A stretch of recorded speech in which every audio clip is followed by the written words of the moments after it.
wabarakatuh. Perkenalkan, nama saya Andini Mega Putri. Saya mahasiswa semester 3 dari Fakultas Ilmu dan Ekonomi, jurusan Manajemen dari Universitas Teknologi Nusantara dengan NIM 2310230007. Dan perkenalkan juga teman saya yang bernama Assalamualaikum warahmatullahi wabarakatuh. Perkenalkan, nama saya Alia Nurul Hidayah, mahasiswi semester 3 dari Fakultas Ilmu dan Ekonomi, Prodi Manajemen Universitas Teknologi Nusantara dengan NIM 2310230006. Di sini saya dan rekan saya akan menjelaskan sedikit materi tentang perhitungan rasio-rasio keuangan. Simak terus videonya ya.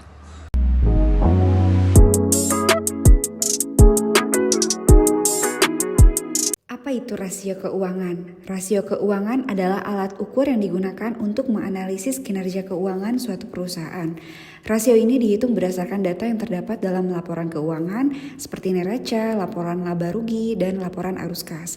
Dengan menghitung berbagai macam rasio, kita juga dapat memperoleh gambaran yang lebih jelas tentang kondisi keuangan perusahaan, baik dari segi profitabilitas, likuiditas, salvabilitas, maupun efisiensi. Tujuan penggunaan rasio keuangan dalam analisis. Yang pertama, untuk menilai kinerja manajemen, yaitu apakah manajemen berhasil mencapai target yang telah ditetapkan. Yang kedua, mengidentifikasi masalah keuangan seperti penurunan profitabilitas atau peningkatan utang. Yang ketiga, mengevaluasi efektivitas strategi bisnis, apakah strategi yang diterapkan berhasil meningkatkan kinerja pada keuangan. Yang keempat, membandingkan kinerja dengan standar industri, apakah perusahaan berkinerja lebih baik atau lebih buruk dibandingkan dengan rata-rata industri lainnya. Selanjutnya yaitu jenis-jenis yang terdapat pada rasio keuangan. Yang pertama, rasio likuiditas, yaitu rasio yang menunjukkan hubungan antara kas perusahaan dan aktiva lancar lainnya dengan hutang yang lancar. Yang kedua, rasio aktivitas, yaitu rasio yang mengukur efisiensi perusahaan dalam menggunakan aset-asetnya. Yang ketiga, rasio leverage finansial, rasio yang mengukur seberapa banyak perusahaan menggunakan dana dari hutang pinjamannya. Yang keempat, rasio keuntungan, yaitu rasio yang menggunakan kemampuan perusahaan untuk memperoleh keuntungan dari penggunaan modalnya. Perhitungan langkah-langkah rasio pada keuangan. Yang pertama, identifikasi rasio yang akan dihitung. Yang kedua, cari data yang dibutuhkan. Misalkan, temukan pos-pos yang relevan. Misalkan dalam neraca dan laporan laba rugi, cari pos-pos yang diperlukan untuk menghitung rasio yang Anda pilih. Semisalnya, untuk menghitung rasio lancar, Anda perlu mencari data tentang aset lancar dan hutang yang lancar. Yang ketiga, gunakan rumus yang tepat. Misalkan, setiap rasio memiliki rumus spesifik. Pastikan Anda menggunakan rumus yang benar atau setiap rasio yang ingin dihitung. Yang keempat, yaitu masukkan data dalam rumus, ganti variabel dalam rumus dengan data yang Anda dapatkan dalam laporan keuangan, dan hitung hasilnya. Gunakan kalkulator atau spreadsheet untuk menghitung hasil akhir. Contoh perhitungan rasio keuangan, data laporan keuangan dalam jutaan rupiah, aset lancar 500 juta, liabilitas lancar 250 juta, persediaan 100 juta, total hutang 400 juta, total aset 1 juta, ekuitas pemegang saham 600 juta, pendapatan atau penjualan bersih 1,2 juta, harga pokok penjualan 800 juta, laba kotor 400 juta, dan pendapatan laba bersih 100 juta. Perhitungan rasio pada keuangan. Yang pertama, rasio likuiditas. Rasio lancar mengukur kemampuan perusahaan untuk membayar kewajiban jangka pendek menggunakan aset yang lancar. Aset lancar dibagi liabilitas lancar sama dengan 500 dibagi 250 sama dengan 2. Interpretasi rasio ini menunjukkan bahwa perusahaan memiliki aset lancar 2 kali lipat dari kewajiban lancarnya, yang berarti perusahaan mampu membayar kewajiban jangka pendeknya dengan mudah. Yang kedua, quick ratio atau rasio cepat, mengukur kemampuan perusahaan untuk membayar kewajiban jangka pendek tanpa memperhitungkan persediaan. Aset lancar dikurangi persediaan dibagi liabilitas lancar sama dengan 500 dikurangi 100 dibagi 250 sama dengan 400 dibagi 250 sama dengan 1,6. Interpretasi rasio cepat sebesar 1,6 ini menunjukkan bahwa perusahaan mampu membayar 1,6 kali kewajiban lancarnya dengan aset yang paling liquid. Perhitungan rasio keuangan bagian 2 yaitu rasio solvabilitas atau leverage. Yang A, debt to equity ratio atau rasio hutang terhadap ekuitas. Mengukur proporsi hutang perusahaan dibandingkan dengan ekuitas pemegang saham. Dengan rumus, debt to equity ratio sama dengan total hutang atau ekuitas pemegang saham. Dari data tadi kita menemukan angka yaitu 400 dibagi 600 sama dengan 0,67. Interpretasinya, rasio ini berarti perusahaan memiliki hutang sebesar 67% dari total ekuitasnya. Ini adalah rasio yang cukup sehat di mana ekuitas lebih besar dari hutang. Yang B, debt to asset ratio atau rasio hutang terhadap aset, yaitu mengukur beberapa banyak aset yang dibiayai oleh hutang. Dengan rumus, debt to asset ratio sama dengan total hutang dibagi total aset.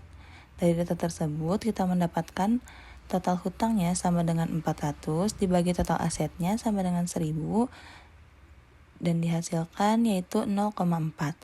Dengan interpretasinya, rasio ini menunjukkan bahwa 40% dari aset perusahaan dibiayai oleh hutang. Ini menandakan struktur modal yang cukup aman. Perhitungan rasio keuangan bagian 3 yaitu rasio profitabilitas. Yang A, gross profit margin atau margin laba kotor, yaitu mengukur seberapa besar laba kotor yang diperoleh dari penjualan.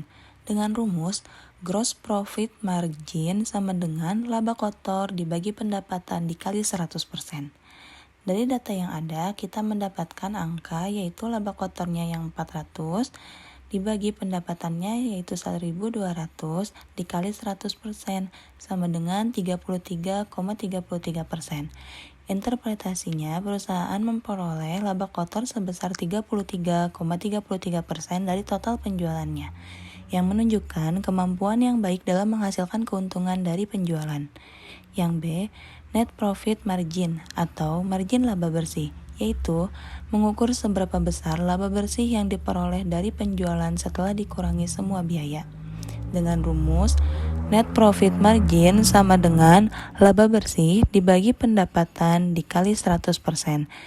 Dari data tersebut, angka yang dihasilkan yaitu laba bersihnya sama dengan 100 dibagi pendapatannya yaitu 1.200 dikali 100% dan mendapatkan hasil yaitu 8,33%.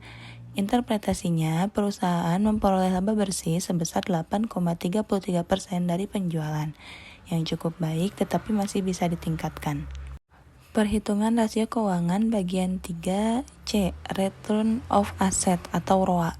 Mengukur seberapa efisien perusahaan menggunakan asetnya untuk menghasilkan laba. Dengan rumus, ROA sama dengan laba bersih dibagi total aset dikali 100%. Sama dengan laba bersihnya 100 dibagi total asetnya 1000 dikali 100%. Dengan hasil 10%. Interpretasinya, perusahaan mampu menghasilkan laba sebesar 10% dari aset yang dimilikinya. D, return of equity atau ROE. Mengukur seberapa efisien perusahaan menggunakan ekuitas pemegang saham untuk menghasilkan laba.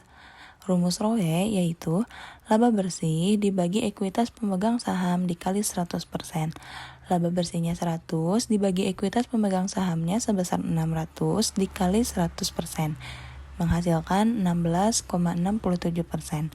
Interpretasinya, perusahaan menghasilkan laba sebesar 16,67% dari total ekuitas pemegang saham. Ini menunjukkan kinerja yang baik dalam penggunaan modal pemegang saham. Perhitungan rasio keuangan bagian 4 yaitu rasio aktivitas. A, inventory turnover atau perputaran persediaan, yaitu mengukur seberapa cepat persediaan diubah menjadi penjualan. Dengan rumus, inventory turnover sama dengan harga pokok penjualan dibagi persediaan. Harga pokok penjualan dari data yang ada yaitu 800 dibagi persediaannya 100, sama dengan 8 kali perputaran. Interpretasinya, persediaan perusahaan berputar sebanyak 8 kali dalam setahun, yang menandakan efisiensi operasional yang baik. B, total asset turnover atau perputaran aset total, yaitu mengukur seberapa efisien perusahaan menghasilkan penjualan dari asetnya dengan rumus total asset turnover sama dengan pendapatan dibagi total aset. Pendapatannya 1.200 dibagi total asetnya 1.000 sama dengan 1,2 kali perputaran. Interpretasinya, perusahaan menghasilkan 1,2 kali penjualan dari total asetnya yang menunjukkan penggunaan aset yang efisien. Interpretasi rasio keuangan. Yang pertama, rasio likuiditas. Semakin tinggi rasio, semakin baik kemampuan perusahaan membayar kewajiban jangka pendek. Namun, rasio terlalu tinggi bisa menandakan aset lancar yang tidak efisien. Yang kedua, rasio solvabilitas, yaitu rasio yang tinggi menunjukkan ketergantungan perusahaan pada hutang yang meningkatkan risiko keuangan. Rasio yang terlalu rendah mungkin menandakan perusahaan terlalu berhati-hati. Yang ketiga, rasio profitabilitas. Semakin tinggi rasio, semakin baik perusahaan dalam menghasilkan laba. Namun, rasio yang rendah atau menurun menunjukkan masalah dalam pengendalian biaya atau efisiensi. Yang keempat, rasio aktivitas. Rasio yang tinggi menunjukkan penggunaan aset yang efisien, sementara rasio yang rendah menandakan bahwa perusahaan tidak memanfaatkan aset secara optimal. Keunggulan rasio keuangan. Yang pertama, standarisasi, yaitu rasio keuangan memberikan cara yang standar untuk membandingkan kinerja perusahaan yang berbeda, baik dalam industri yang sama maupun berbeda. Yang kedua, ringkas. Rasio keuangan menyajikan informasi keuangan yang kompleks menjadi angka-angka yang lebih mudah dipahami dan diinterpretasikan. Yang ketiga, tren. Dengan membandingkan rasio keuangan dari periode ke periode, kita dapat melihat tren kinerja perusahaan dan mengidentifikasi area yang perlu ditingkatkan. Yang keempat, perbandingan. Rasio keuangan memungkinkan kita untuk membandingkan kinerja perusahaan dengan pesaing, industri, atau standar industri yang telah ditetapkan. Yang keempat, pengambilan keputusan. Informasi yang diperoleh dari analisis rasio keuangan dapat menjadi dasar dalam pengambilan keputusan investasi, kredit, dan manajemen perusahaan. Keterbatasan rasio keuangan. Yang pertama, data historis. Rasio keuangan hanya mencerminkan kinerja masa lalu dan tidak selalu menjadi indikator yang akurat untuk kinerja masa depan. Yang kedua, standar akuntansi. Perbedaan dalam standar akuntansi yang digunakan oleh perusahaan dapat mempengaruhi perbandingan rasio keuangan. Yang ketiga, faktor kualitatif. Rasio keuangan tidak dapat menangkap semua aspek kinerja perusahaan, seperti kualitas manajemen, inovasi produk, atau reputasi merek. Yang ketiga, manipulasi data. Ada kemungkinan bahwa data keuangan yang digunakan untuk menghitung rasio telah dimanipulasi, sehingga hasil analisis menjadi bias.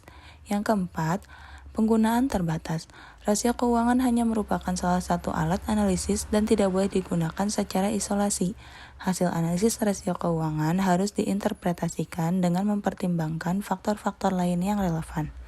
Yang terakhir, kesimpulan. Rasio keuangan adalah alat analisis yang menggunakan data dari laporan keuangan, seperti neraca dan laporan laba rugi, untuk mengevaluasi kinerja, kesehatan, dan stabilitas keuangan perusahaan. Rasio ini mengukur berbagai aspek penting seperti likuiditas, profitabilitas, efisiensi, dan solvabilitas perusahaan.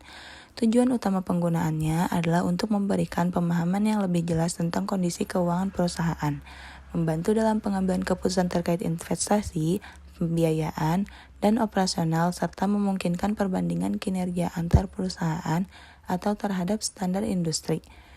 Dengan rasio keuangan, manajer, investor, dan kreditur dapat menilai apakah perusahaan berada dalam posisi yang baik untuk tumbuh, untuk memenuhi kewajiban, dan menghasilkan keuntungan. Terima kasih, sekian dari kelompok kami. Kurang lebihnya mohon dimaafkan. Wabillahi taufik wal hidayah. Wassalamualaikum warahmatullahi wabarakatuh. See you.